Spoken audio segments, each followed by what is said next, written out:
afternoon, and thank you for joining our teaching for the 21st Century webinar brought to you by the David Horowitz Freedom Center and the Glazov Gang. I am your host, Annie Cyrus. Please use the Q&A box on your screen if you're joining us on Zoom. If you're with us on Facebook, please use the comment section if you have any questions, and I promise we will get to answer those as soon as our very special guest presentation is over.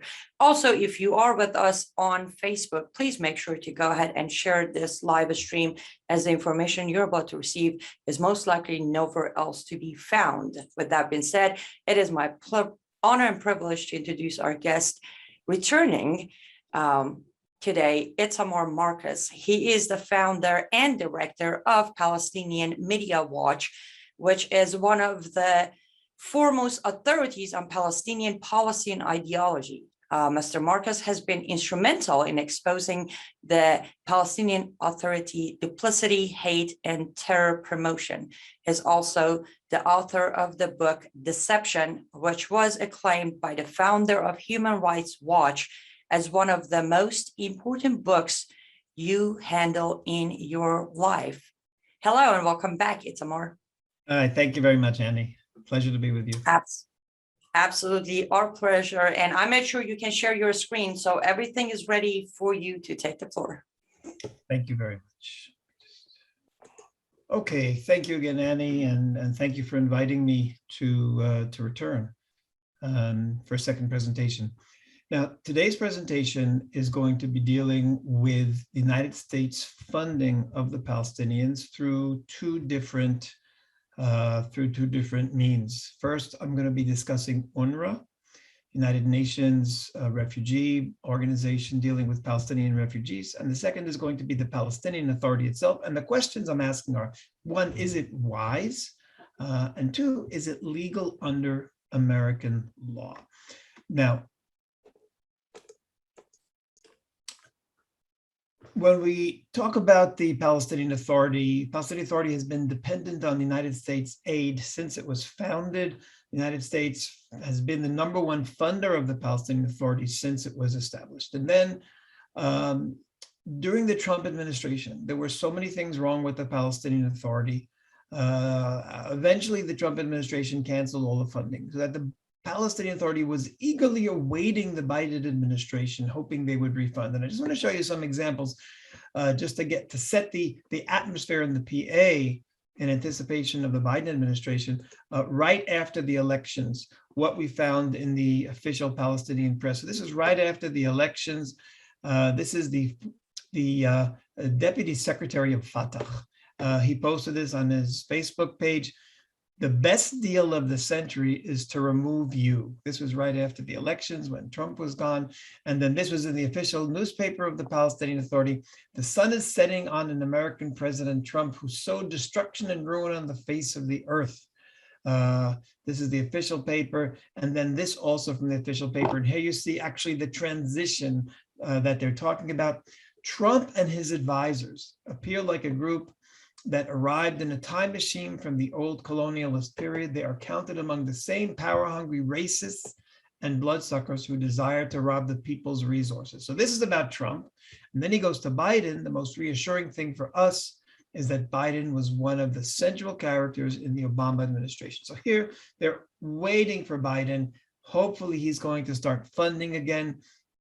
And these are just three examples of celebrations throughout the Palestinian Authority. And this is what happened. April of this year, the Biden administration announces that it's going to be funding the Palestinians again.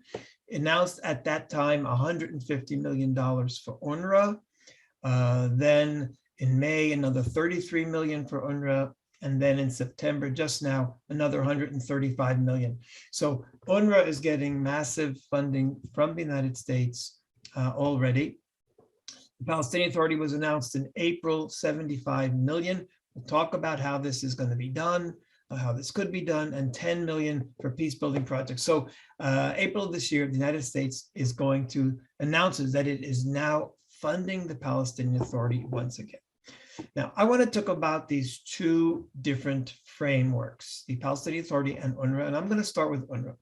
And my question is funding UNRWA a good investment. It's funding UNRWA, something that's in the interests of the United States, and even more than that, is funding UNRWA in the interests of the Palestinians. And this is what I want to show you.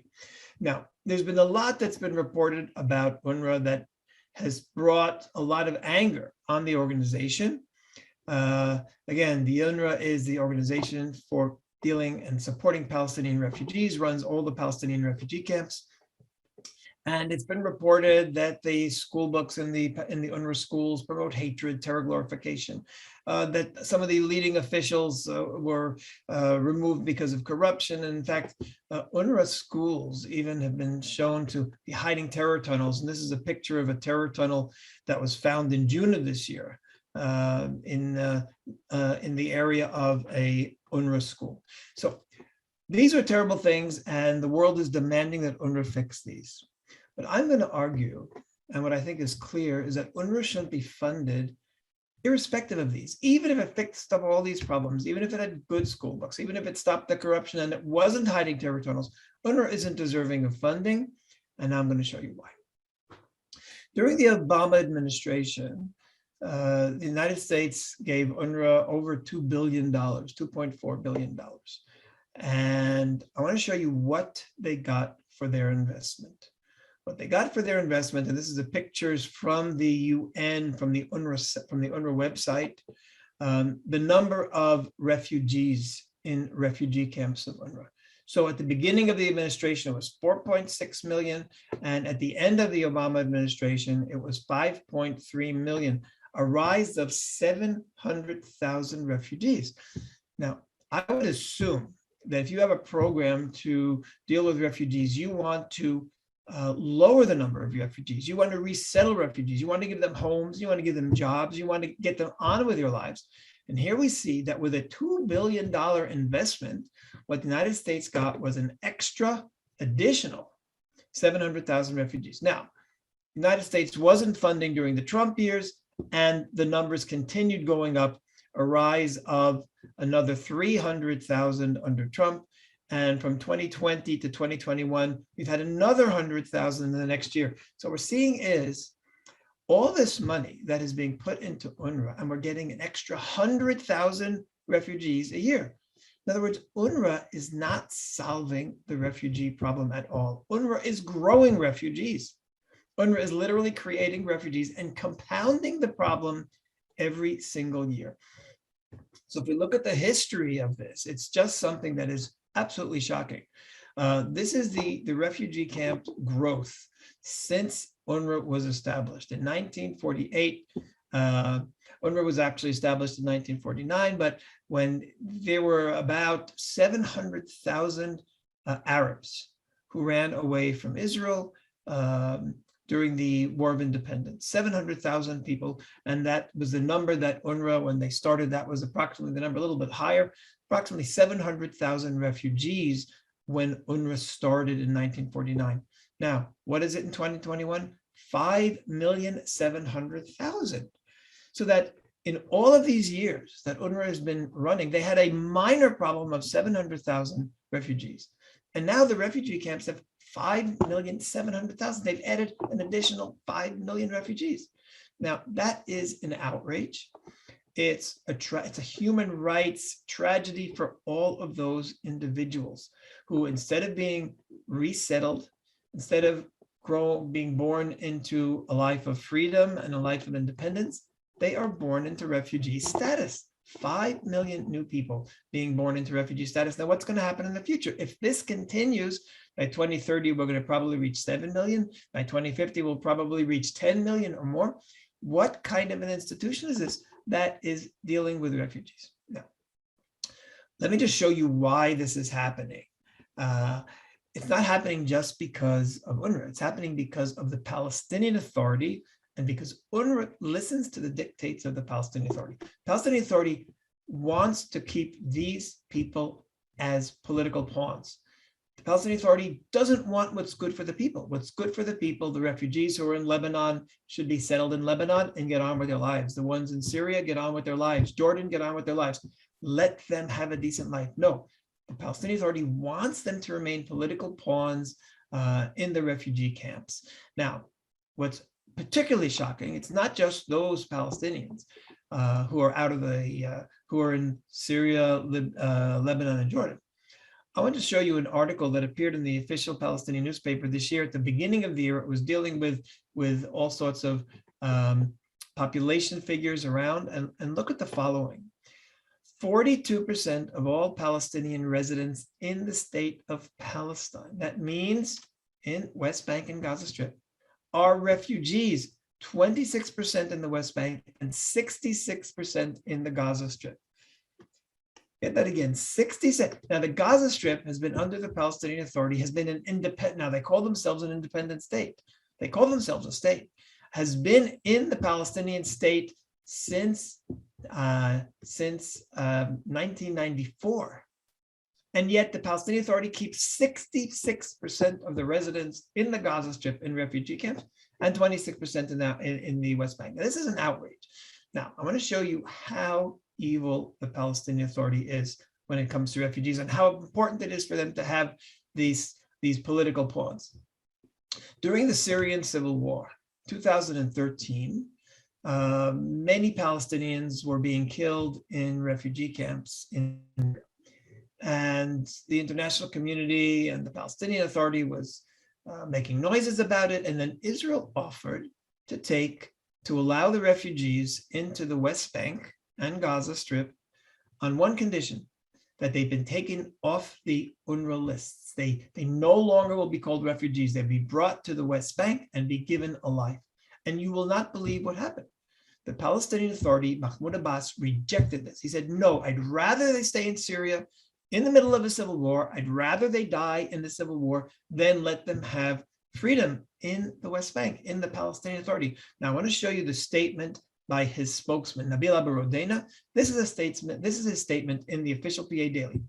Abbas rejected the conditions set by Israel that anyone who enters the territories of the occupied state of Palestine, meaning the West Bank and Gaza, renounces his right of return to Israel. Means he renounces his refugee status, which President Abbas absolutely refuses. So Abbas told these people, since I want to keep you as refugees, demanding a right to return to Haifa, to Jaffa, to all the cities of Israel, I'm not going to let you come to the West Bank and save your lives. And you know what the result of that was? 4,000 Palestinians were slaughtered by Syrian bombing, sniper fire, torture. So all of these thousands of people were killed when many of them could have been saved by being brought to the West Bank. But no, if they're not going to be refugees anymore, Abbas would rather see them die than let them come to the West Bank. Now, I want to show you a video from Palestinian Authority television. It was broadcast twice recently, just this past May. Now, here what you see is the indoctrination of children. And I'm going to show you here literally one of these victims, a child victim of the Palestinian Authority who has been living in a refugee camp near Ramallah, meaning he's just outside the capital of the Palestinian Authority. Ramallah is the capital. That's where they have their parliament. He's living literally just a couple of kilometers away. And yet he is considered a refugee, dreaming about returning to a city in Israel named Lod. And I want you to see this video and you realize the mindset of these Palestinians. And we're talking about 46% of the Palestinians who are in refugee camps. Listen to the way these children are brainwashed to see that they have no future where they are.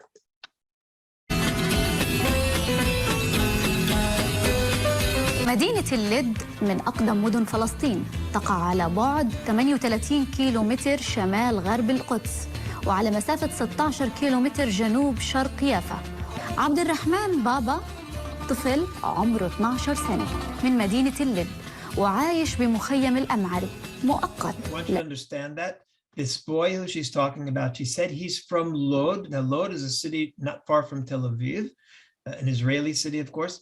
She says he is from Lod. Now, he was never in Lod. He was never in Israel. But she is defining him as a resident of Lod. And she writes he's living in the Al Amari refugee camp temporarily because he's returning to Lod. This is the message of the host on Palestinian TV. And then she continued. إنه راجع للد. اللد بيسكنه وبيسكنوا الحنين وبيرتقي بالآتي. اليهود سلبوا أرضنا منا وأنا صار لي 12 سنة بنظر وأبوي صار له 40 سنة وسيدي له 70 سنة بنظر لأنه اليهود اغتصبوا أرضنا وأخذونا وسكنونا في المخيمات. See the hatred that this boy has. He's brought up with hatred. They stole our land. I've been waiting 12 years. Instead of just feeling like a free and independent person, he feels like he's gotten nothing for 12 years. All he wants to do is get back. The Jews took our land by force and settled us in the refugee camps. Now that's a complete lie. The Jews didn't put them in refugee camps. It's their own leadership that put them in refugee camps. But this is the message that the Palestinian children are being brought up with in the refugee camps. All these 5 million children who have grown up in refugee camps since the establishment of the of UNRWA in 1949. And now we'll continue this video. بتمنى ارجع على اللد مدينتي. بتحس انه بكره رح نرجع؟ بحس حالي بكره راجع ونحرر فلسطين. بتخيل كل يوم كل دقيقة وكل يوم وكل سنة اني في اللد. تخيل حالي بلعب مع اصحابي وجيراننا في الساحل. Poor kid, instead of just enjoying his life near Ramallah, he's every second of his life he's imagining that he's playing with his friends back in Lod, of course, where he's never been. دارنا تخيل دارنا كيف بدها تكون. بتخيل مطار اللد اللي هو الاحتلال وسماه بن غوريون. رح نرجع نعيش في هذيك الدور. ها هو الطفل الفلسطيني Palestinian child refugee after decades of refugee status. Exactly. This is the child refugee. Literally, when you hear him talk, when you hear him see what he wants in life, this is literally child abuse. Instead of letting the millions of children who've been born into the refugee camps, and instead of giving them a life and settling their parents outside, they literally are torturing these kids. And this child is an absolute victim of child abuse. He doesn't realize it. He thinks it's the Jews' fault who settled us in refugee camps.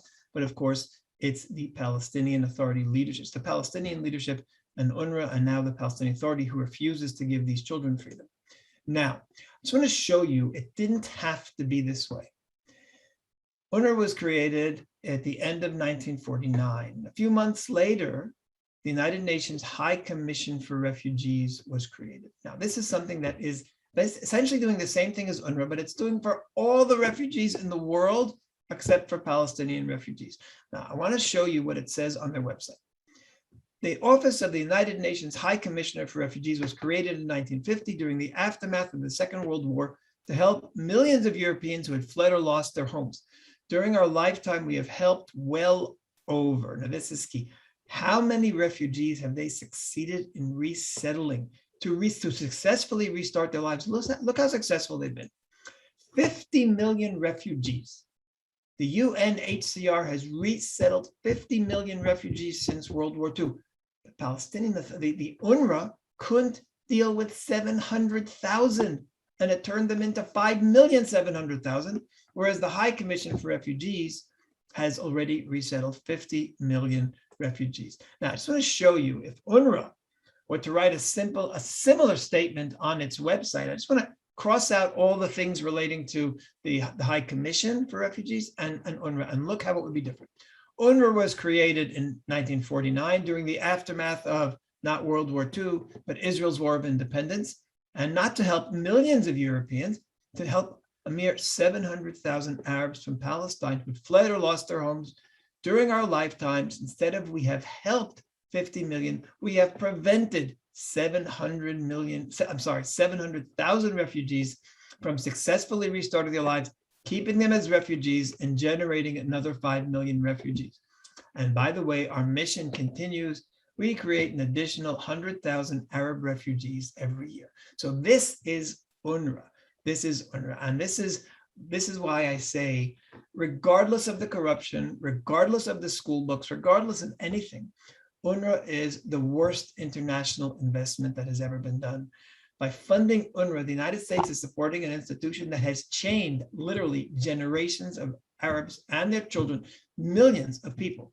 Even those being born today are born to a life in the UNRWA prison. And I will say exactly that. UNRWA is a prison for these people. They are not allowed out. In countries like Lebanon, they're not even allowed to get a job outside, get a home outside. Literally, this is a prison for these people. And it's done according to the dictates of the Palestinian Authority, which is terrorist supporting, human rights violating. And they are literally violating the human rights of all these victims.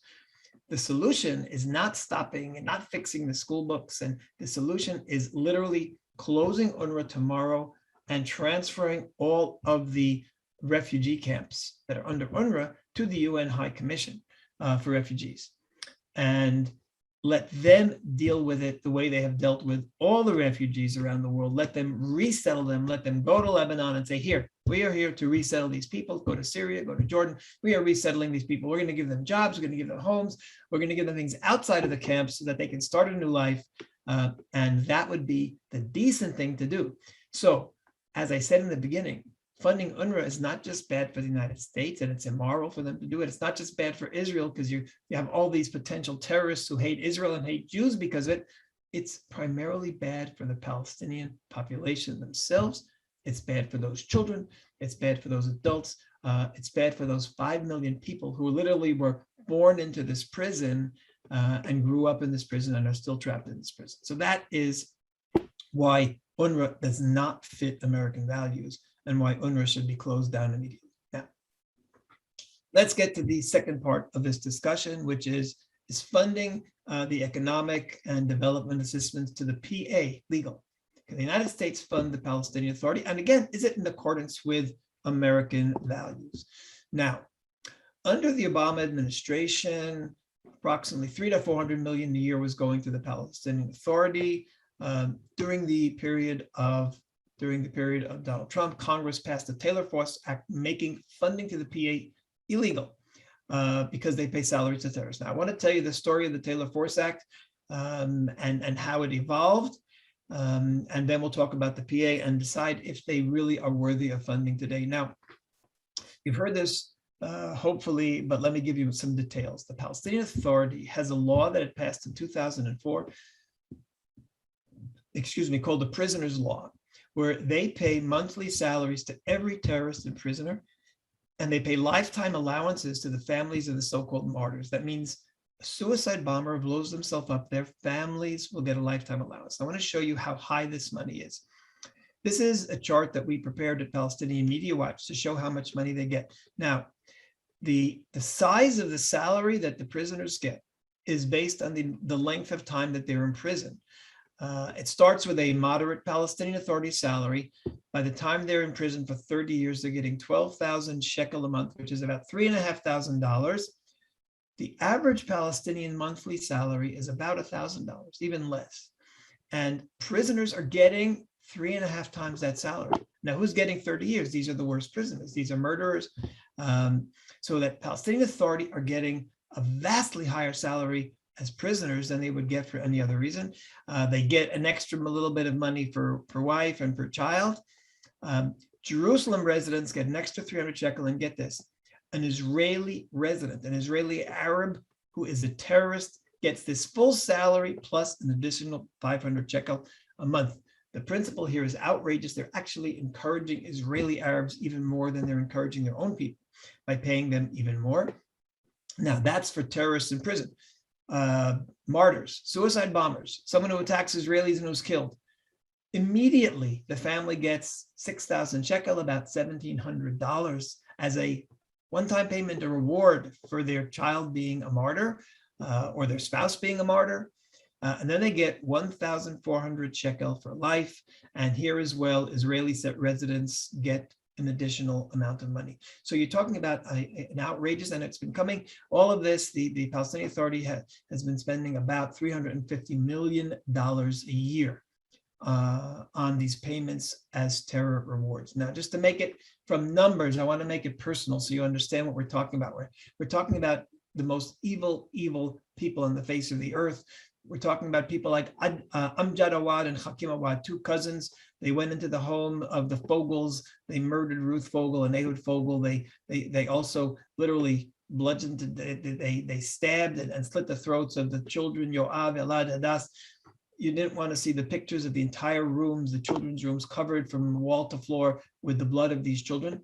Those terrorists are in prison, and they've already received close to $200,000 in salaries. from the Palestinian Authority. I'll give you another example. Abdullah Barghouti, he is a Hamas terrorist. He built the bombs for the Sparrow Restaurant, Zion Square, all of these, Hebrew University bombing. Altogether, 67 people were murdered by the bombs made by Abdullah Barghouti. He was captured, put in jail. These are some of the people, and he's already received, it's higher now, it's about $250,000 US from the Palestinian Authority. Now, we found this ad. Now, I just want to show you that this is coming from the top of the Palestinian Authority. When the United States was announcing that they would cut funding and cut off all funding to the PA, I want to show you Mahmoud Abbas went on TV and look at what he said about the importance of paying salaries to terrorists. والله لو عندنا قرش واحد فقط إلا يصرف على الشهداء، عائلات الشهداء والأسرى، وبعدين باقي الناس يصرف عليهم. هذه مجموعة كوكبة نحن نقدرها ونحترمها ونحن نعتبرها هي التي تعبد الطريق لاستقلال فلسطين للأجيال القادمة. بهذه الكلمات استقبل السيد الرئيس محمود عباس كوكبة من الأسرى المحررين. اعتبر أن الشهداء والأسرى هم كواكب ونجوم في. Sorry. We view them as the stars in the sky of the Palestinian people. That's what he said. If we have one penny left, we give to them first. So we're talking here about the leader of the Palestinian Authority, who the United States considers to be a moderate. And he is saying that those gruesome murderers who just showed to you, they are the stars in the sky of the Palestinian Authority, and they have priority in everything. This is the leader of the Palestinian Authority. And he has many, many statements. In fact, this particular video where he talks about them, that if he has only one penny left, Palestinian Authority TV has rebroadcast that as a public service announcement hundreds of times since he made the statement, including many, many times this year. Now, just want to show you the history of this, how we've been struggling against these payments. PMW, Palestinian Media Watch, we discovered this in 2011. And we reported on it. As soon as I found this out, I went to Congress, and this is an article that was in the Jerusalem Post, PMW behind the efforts to get Washington to cut off support to the Palestinians. Congress is told that funding the PA is paying salaries to jail terrorists. This was Jerusalem Post in 2011. We went then to all the parliaments of Europe, and we had an enormous amount of pressure on the PA. And what did they do? In 2015, they announced that they were closing the Ministry of Prisoners, and they were opening a PLO commission of prisoners, and they did this to hide the payments. And many countries in Europe said, okay, that's fantastic. They're no longer paying salaries to terrorists. The PLO is, we can give money to the PA. In fact, the United States was saying the same thing. Now, what did we do? We then created a report, and this was the Jerusalem Post again. We wrote that the PLO commission was only new in name. It had the same building, salaries were the same. The PLO, the Minister of Prisoners was now the Commissioner of Prisoners. It was all literally to try to dupe the international community. This we reported already in 2015. And as a result of this, in 2016, Congress already voted the first law to cut off payments to the PA. And this was fantastic. People don't remember this. I'll tell you why in a moment they don't remember it. In 2016, Congress passed and Obama signed into law that the Secretary of State shall reduce the amount of assistance to the PA equivalent to the amount expended by the PA as payments for acts of terror to the prisoners and to the so-called martyrs. So here you have a law that says if the United States is giving money to the PA, let's say they were planning to give $500 million and the PA gives $350 million to terrorists, the United States had to cut off $350 million and only give $150. You know what happened with this law? Absolutely nothing. The United States never turned to Israel. They didn't turn to PMW. We had all the figures. They didn't want to find out, and they continued funding. They literally ignored the law, and they continued paying the Palestinian Authority the same amount of funding. Now, in March 2016, Taylor Force was murdered in Tel Aviv. Taylor Force was an American West Point graduate. He had served in both Afghanistan and Iraq. He was in Vanderbilt University, and he was visiting Tel Aviv as part of his studies for his MBA. And he was murdered in a terror attack in Tel Aviv. Now I want to show you how PATV reported on his murder on the day that he was killed. في يافا تحديدا في ميناء يافا كان هنالك عملية مركبة نفذها شهيد حسب المصادر First العبرية. of all, the terrorist right away they're calling a martyr. A martyr is the highest status that you can get in Islam today. It means that Allah is giving his stamp of approval for what you did. It means that you go to paradise and you're married to the 72 virgins of paradise. That's what they're saying when they're calling him a martyr. Americans and English speakers don't catch the meaning here. The word in Arabic is shaheed, and it is literally the highest thing, the highest reward that a human being can achieve is to be a shaheed according to Islamic Palestinian Authority Islamic messaging. Okay, now, so here they talk about the martyr. وقد أبلغت المصادر في قلقيلية أنه بشار مصالحة 22 عاما أصيب فيها 12 مواطنا. 12 settlers were hurt, among them an American tourist who was killed. Now, why are they calling people living in Tel Aviv settlers? Because according to the Palestinian Authority, all of Israel is a settlement. Israel has no right to exist. So the news will routinely call everyone settlers, and even the American tourist is considered to be a settler. That's what they're saying here in the Palestinian Authority. Now, a few months later, he was buried. Bassam Mashalkh's body was given back by the PA. I want to show you how they talked about him at his burial. وفي قلقيلية أيضا شيع مئات المواطنين جثمان الشهيد بشار مصالحة بعد تسويف ومماطلة إسرار مصالحة من بلدة حج شرق قلقيلية ابنهم مساء من مدينة قلقيلية إلى بلدته حج. عاد الشهيد بشار في موكب هدت عائلته وأصدقاؤه وأهالي المحافظة أن تكون عرسا وطنيا كبيرا. Notice they called it a national wedding again because he's marrying, and they keep calling him martyr. You have thousands of people going out to celebrate. So you've got all of these Palestinians literally cheering and celebrating the murder of Taylor Force. Now, we supplied the United States Congress with these videos. We supplied Taylor Force's parents with these videos, and they lobbied Congress. They said, how can you continue paying money to the Palestinian Authority while they're paying the families of these murderers? They're paying the families of Bashar Mashalkha, who murdered Taylor Force. They're paying them a reward for killing our son. And eventually Congress went and did pass the Taylor Force Act in March of 2018, which says what? Which says that as long as the Palestinian Authority is paying salaries to terrorists, the United States can't give them any funding. Now, that continues until today. The Palestinian Authority is continuing to give salaries to terrorists. I just want to show you what happened after the law passed. The law went into effect, and then we immediately documented that the Palestinian Authority was continuing to pay salaries. And we sent a letter to the Secretary of State. We sent a letter to members of Congress. And here's the Washington Free Beacon.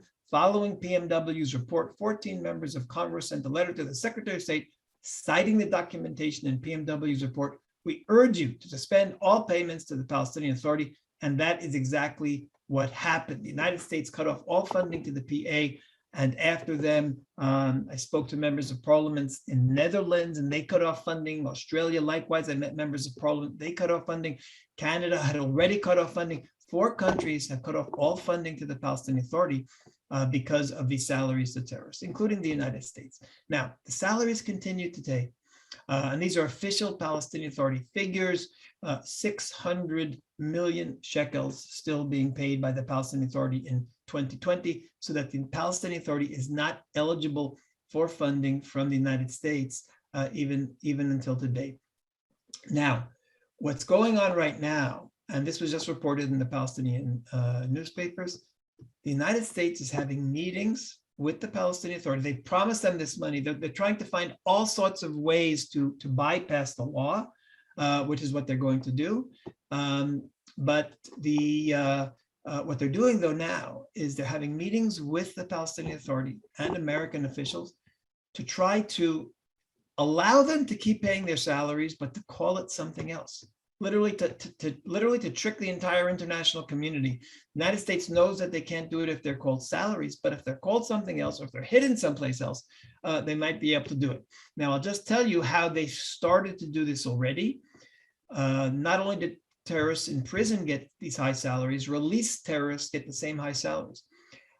So you know what Palestinian Authority is doing? They're taking the released terrorists, they're giving them fake jobs in ministries all throughout the Palestinian Authority. They're putting them in the Ministry of Education, they're putting them in the police, and they're saying that they're not getting salaries as terrorists. However, they're not getting a police salary and they're not getting teacher salaries. They're getting the same salaries that they got when they were in prison. So here is the first trick that they're doing. And by the way, this I already presented to members of Congress, the documentation that they are literally trying to hide the payments of the terrorists. We'll see what eventually happens. In the meantime, the United States is giving the money through USAID, and they're giving it for projects. They're not giving it directly to the Palestinian Authority. But what you see is it's an outrage. Why would the Palestinian Authority, why would the United States want to fund the Palestinian Authority when the Palestinian Authority is so actively funding terror organizations? Now, there's a lot more material, but I see we've already gone for 40 minutes and I want to leave time for questions. So let me stop now and we can go into questions and maybe some more material will show up later. Well, excuse me. And thank you for, again, I said it at the beginning, I'm sure the information will be something that we can't find anywhere else. And I will start reading you the questions in a second, but since the last time you were on, actually, I felt so bad that I forgot to ask this question. So this would be time to ask. I completely agree with everything you said.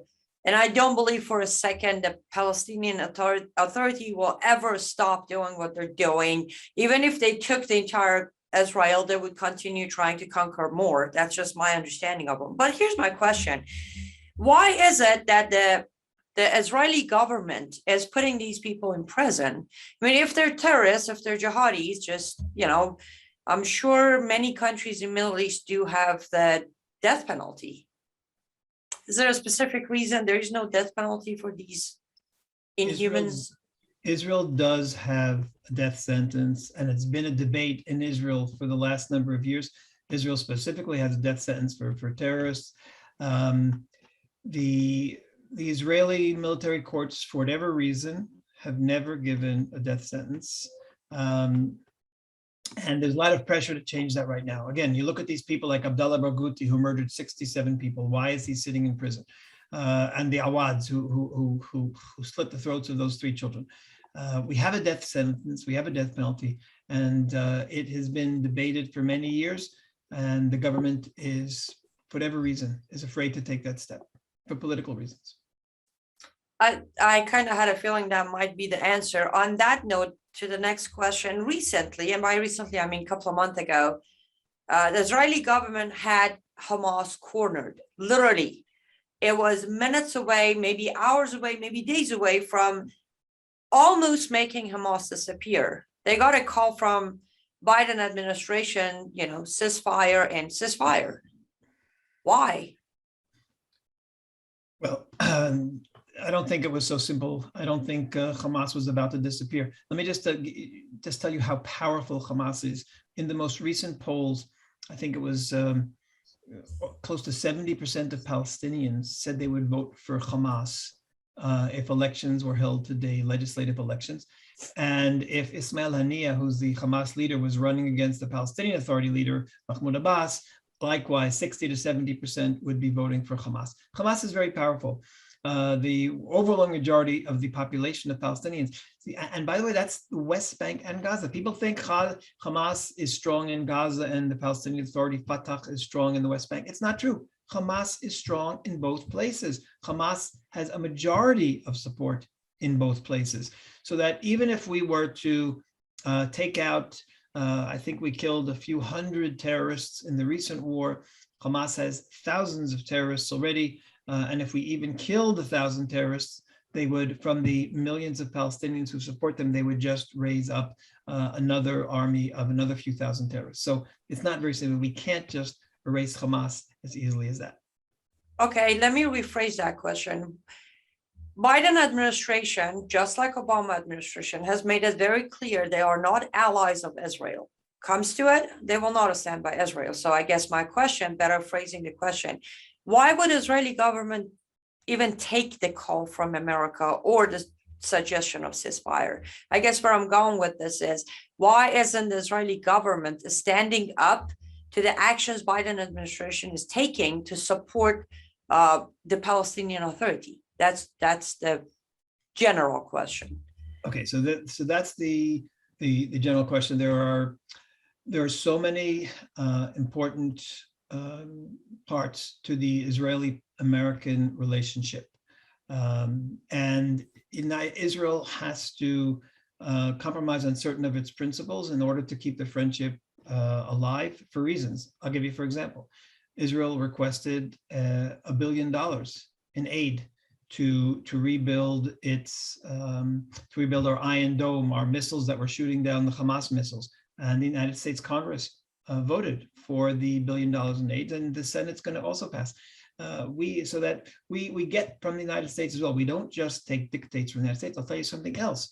Iran wants a nuclear weapon. Iran with a nuclear weapon will be a danger. To use the word danger is minimizing it. Is a lethal danger for Israel, but also for the United States, and also for anyone free, also for anyone who's not a Muslim. Ultimately, because Iran in their constitution wants to subject. If you read their constitution, they basically want to subjugate all humanity under their Islam, under their Shiite Islam. Israel needs the United States to prevent Iran from getting a weapon. If there's no agreement, there might very well have to be a military strike against Iran. Israel would not like to do that alone. We need the United States. So if the United States has some demands of Israel regarding the Palestinian area that don't seem reasonable, that Israel gives into, and I'm not even saying that there were, but if there are, Israel will give in, because Israel ultimately has some literally life-endangering situations with Iran some X number of years down the line. And we want the United States there with us to see that Iran is a threat, not just to Israel, to them as well. Yes, that's very understandable. But I guess in my head, at the same time, Islamic Republic of Iran was able to fast track the nuclear weapons progress thanks to United States of America, Obama administration. So it's just, it sometimes just feels like, I mean, I know for a fact the Israeli government is very well aware of this manipulation by not just United States of America Democratic Party, but a lot of other Western countries, manipulation between, oh, we're friends, but then at the same time, we're friends with your enemy too. Right. I can't even imagine I get frustrated. I can't imagine the frustration they must feel thinking where to go. They have to, as you said, they have to stay friends with United States, but then their biggest enemy and the biggest threat to Israel, Iran, was funded by United States of America to do the nuclear weapon. That's right. So again, the mistakes that leaders make in decisions that have international ramifications that have cost the lives of millions. I mean, the mistakes that the Western world, that the negotiators made with Nazi Germany before World War II cost, 60, 70, 80 million lives. Leaders make mistakes, and obviously to allow Iran to get even this close to a nuclear bomb was a terrible mistake by the democratic countries. Democratic countries as a rule, and again, I go back to the Hitler example, democratic countries want to avoid war at all costs, and they'll give in to dictators and they'll give in to threats just to avoid war, because war is seen as the worst thing. And ultimately they get paid back with a war that is much, much worse and much, much more lethal. And hopefully they will recognize the fact that if there has to be a war against Iran, it will be much safer for the United States, for Israel, and for everyone concerned, and the Iranian people as well, if it's done before Iran has a nuclear weapon and not after they have a nuclear weapon. Amen. Okay, here's the first question from Stephen Mix. Is the funding to the PA for terrorism mostly an American problem, or are other countries involved in giving them money as well? So as I said, I spoke in the parliament in the Netherlands, and literally 2 weeks later, they voted 96 to 54 to cut off funding, and they did. Australian MPs were in my office, and they went back to Australia and they spoke to the government leaders, and they cut off funding to the PA. So many countries. The EU, which right now is the largest funder of the PA, when we went to them with our documentation that they paid salaries to terrorists, the EU also completely changed the way they fund the Palestinian Authority. They were giving 350 million euro a year to the PA to do whatever they wanted with, which was going to the terrorists. Since then, the European Union doesn't give them money into their general budget anymore. They only they pay for projects. They pay for the Ministry of Education. They pay salaries to teachers. They pay for projects, but they won't give the PA any money. Now, I don't think that is satisfactory, because if you give them money for the teachers, then they have the money left to pay the salaries to terrorists. So what we have here is a crazy situation where, and this is very funny what you said, or tragic what you said, these countries claim to be our friends, and yet they're funding to the tune of $1 billion a year in foreign aid the Palestinian Authority, which is our sworn enemy, which tells its people it's going to destroy us, which tells its people that the borders of Palestine are from the river to the sea, all of Israel, and supposedly our friends are the ones who are funding them. So again, that is crazy. It is, but it's something that it's part of the contradictions of international diplomacy that the world gets used to and the world lives with, because there is so much falsehood in the entire world of international diplomacy. It's almost like a really bad nightmare, but it's a nightmare in reality of it. I can't help but to think, I do have a question for you here, but just I want our audience to understand when I mentioned the death penalty, I'm against death penalty myself, but I have watched Iranian soldiers cheering on the Palestinian kids who are wearing the suicide vest to run in and blow themselves up. And this was a real live TV that I grew up with. I wasn't a Palestinian, I'm not, but I watched the Palestinian TV aired in Iran. And you just can't wrap your, as a kid, as an adult, you just can't. As Itamar said, you're like, well, wait, he's 12. He should be out there playing soccer or I don't know, something. Why is he even considering and thinking about all of this? Well, because the brainwash is never ending. And then on the other hand, I can't even imagine people in Israel, they wake up every morning not knowing, are they going to be stabbed? Are they going to be blown up? Are they going to be bombed? What kind of life is that? And we need to all take responsibility. All of our Western governments are playing a huge part in this never-ending war. So we just need to be informed. I'll just tell you something. You talked about children getting up in the morning and why don't they just want to play? The youngest stabber terrorists were two 13-year-old cousins who in 2015 went out to start stabbing, and they stabbed and critically injured an Israeli 13-year-old boy, Israeli 12-year-old boy who in the end survived, even though he was in a coma for a few weeks. How did the Palestinian Authority respond to that 13-year-old boy? 13-year-old boy was arrested. A month and a half later, the Palestinian Authority school system in Ramallah named a soccer tournament after that 13-year-old boy. And all the Palestinian boys, and you looked at the pictures in the newspaper of the children in the tournament, and they were the same age. They were 13 years old. So what you have is 13-year-old Palestinian boy stabs a 13-year-old Israeli boy, and then Palestinian 13-year-olds a month and a half later are being told that this 13-year-old boy is your hero. He's your role model. You're going to play soccer and you're going to be in a tournament that's named after him. Ahmed Manasra, that was the name of the boy. There was an Ahmed Manasra football tournament, soccer tournament, literally just a month and a half after he stabbed an Israeli 13-year-old. Lord have mercy on us. Here's a question from Ben Poser.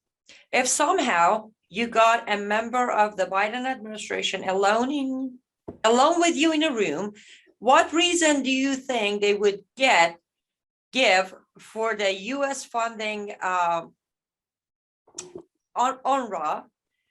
Would it be the usual, we don't want Hamas to take over line, or do you think it would be something more despicable? Because what we saw from Kamala Harris last week makes me think it might be the latter.